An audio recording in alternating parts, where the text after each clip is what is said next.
part of Genesis begins with a creation story where God creates everything. And how exactly that happens, of course, that's where all the debates come. But he takes a dark, watery chaos and he turns it into a beautiful garden where humans can flourish. That sounds nice. It does sound nice. In fact, 7 different times God says of all that he's made that it's good.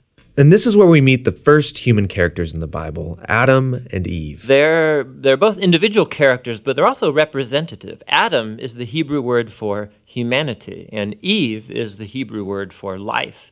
And God creates them in his image. In other words, humanity reflects, or is meant to reflect, the creativity, the goodness, and character of the Creator out into the world that he's made. And they're supposed to reproduce and make cultures and neighborhoods and art and gardens and everything else. But he gives them a moral choice about how they're going to go about building this world. And this is what the tree of the knowledge of good and evil is all about. And he tells them, don't eat of the fruit of this tree or you will die. What's that all about?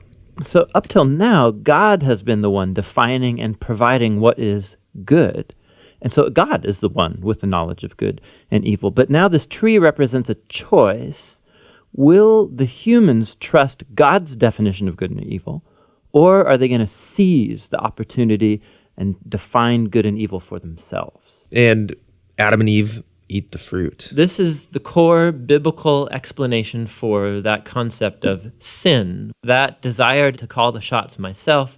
It's the inward turn of the human heart to do what's good for me and my tribe, even if it's at the expense of you and your tribe. And the problem is humans are horrible at defining good and evil without God. And so now that humanity's made this choice, things get really bad. So Genesis 3 through 11 is like tracing this downward spiral of all humanity. So Adam and Eve, they can't trust each other anymore. And so there's a little story about how they were naked and felt fine about it beforehand, but now they feel shameful because all of a sudden Adam's definition of good and evil might be different than Eve's, and so they hide from each other. Then there's another story of temptation. Cain is jealous of his brother Abel, and he gives in and kills him. There's a story right after Cain about a guy named Lamech, and all we know about Lamech is that he accumulates wives like property, and he sings songs about how he's a more violent, vengeful person than Cain ever was, and he's proud of it. Things get so bad with the human race that